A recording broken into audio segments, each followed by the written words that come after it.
Is Prague Visitor Pass worth it? Let's find out. This video is an update on our 2-year-old dissection of the Prague Visitor Pass. We decided to make an update because they raised prices since then. So for example, now 48-hour pass costs 2,600 crowns and it used to cost 1,800 crowns.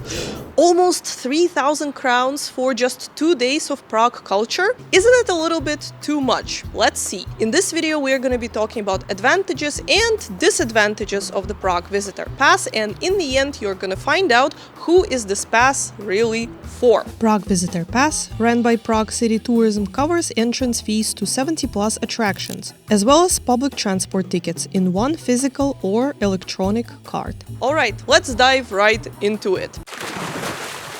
First of all, they've expanded the range of experiences, so now they're offering 70+ experiences. Some are missing from the list. For example, they used to offer planetarium. Right now it is not on the list anymore, but of course there are new things on it now. For example, Prague Pilsner experience, fashion arena, story of Prague, and so on and so forth. So definitely check out the list of the experiences that the pass covers before you buy it and make sure that they interest you.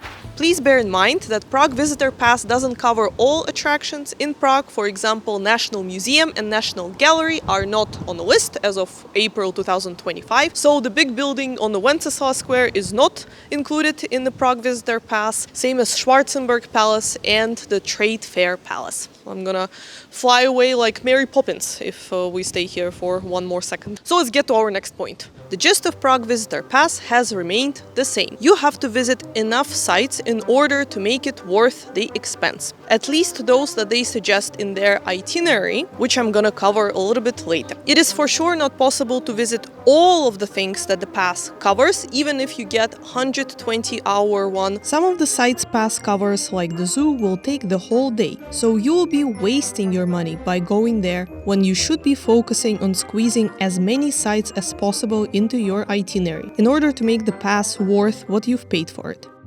For example, Docks Gallery is a cool place to visit, but it is located in Prague 7, far away from other attractions, which makes it hard to combine with anything else. But I will come back to individual sites soon. You have to be on a tight schedule in order to break even with the cost, and that is not my vision of the hassle-free vacation that they promise. But they also say that the attractions that the pass covers are for free. Well, if they are free, then the free tour is also free, right?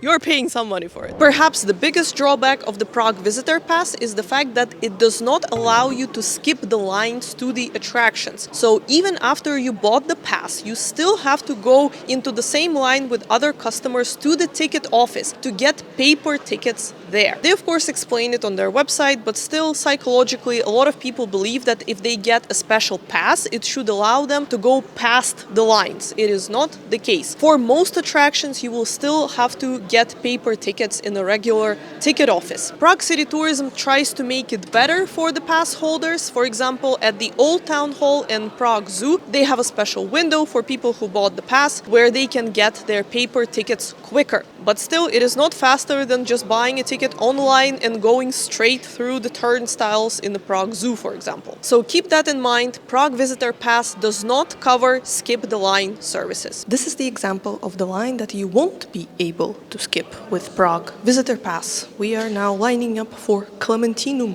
Library. It is 9 a.m., so it is their early bird tour, and as you can see, the line is pretty long to emphasize counting with the fact that you are visiting Prague during the Easter week, which is now.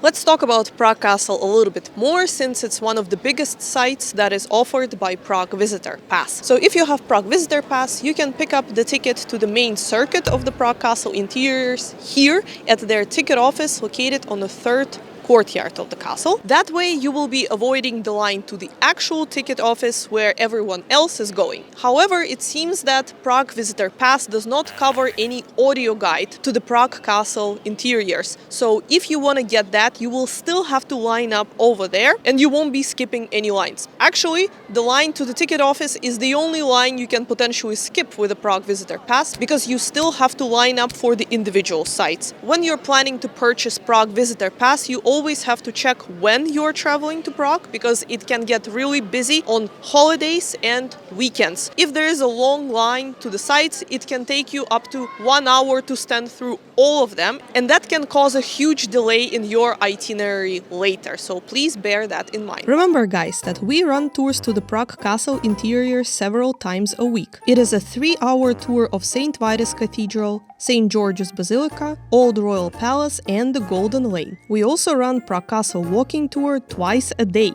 and that covers 3 areas of the castle. You can find all links to these tours in the description. Back to Prague Visitor Pass. Another thing to keep in mind is that if you want to take advantage of the tours and experiences they offer, some of them need to be booked in advance. For example, if you want to do the tour of the Clementinum Library and the Tower, you need to book it at least 48 hours in advance to be guaranteed a spot. Their tours need to be booked 2 hours in advance, but I actually recommend booking a day or two in advance again, just to make sure that they will have space for you. Same goes for boat tours. I suggest don't postpone getting the tickets till the last minute. Pick them up before your boat ride. Opening hours of sites might disrupt your schedule, so you have to do some presidential level planning, otherwise your vacation might be an epic fail. For example, you got to Prague on Friday evening and bought Visitor Pass, thinking you'll be exploring the next day. You decide to go to the Jewish Quarter. It's one of the biggest sites that is covered by Prague Visitor Pass. There's definitely a lot to see, so you're planning to spend there the whole Saturday. But it is Shabbat, so the whole Jewish Quarter is closed.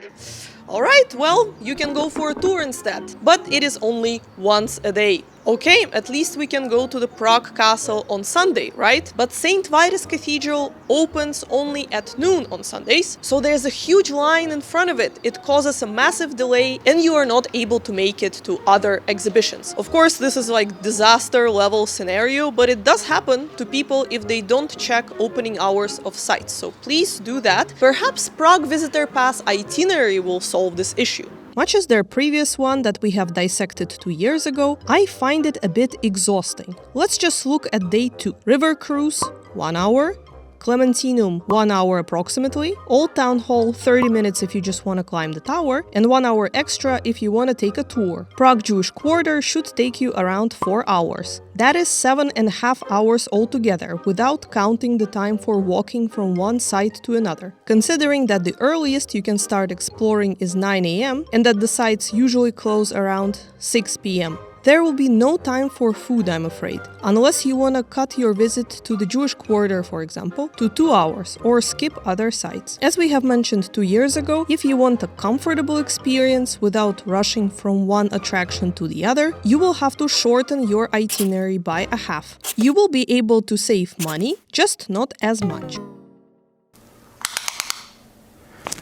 Ooh.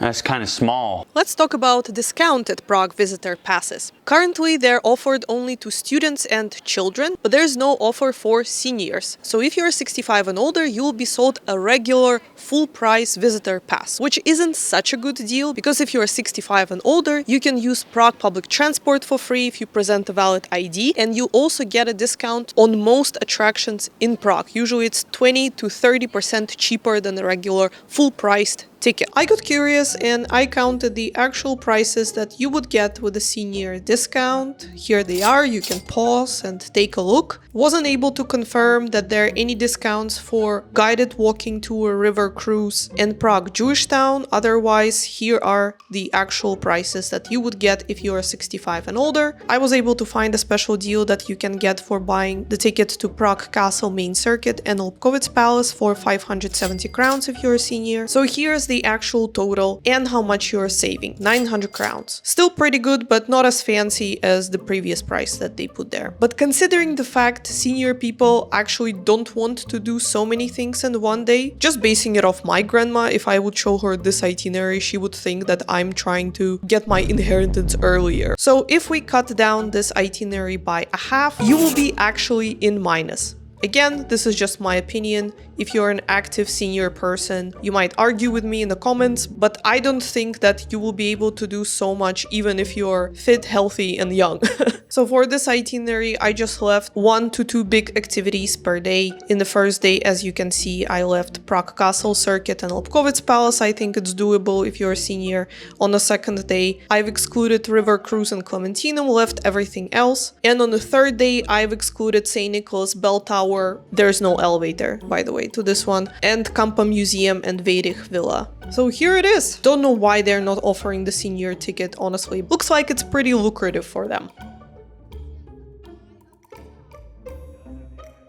Are you sure about this? So if you're a senior and you're thinking to buy Prague Visitor Pass, you might actually miss out on saving some money. Let's talk about student and children Prague Visitor Pass discounts. The student one, I believe, offers a better deal similar to the adult ticket. You just have to visit enough sites to make it work. But the kids one, I think, doesn't take into account this, which is the offer by the Prague Castle called Family Ticket. Let me explain. When you're buying Prague Visitor Pass, you have to buy it for every child as well. However, if you come to the Prague Castle and you're a family of 2 adults and 1 to 5 children, you can get a family ticket. It costs 950 crowns. You're basically paying just for 2 adults and 50 crowns for all children, 1 to 5 kids, that you're bringing with you.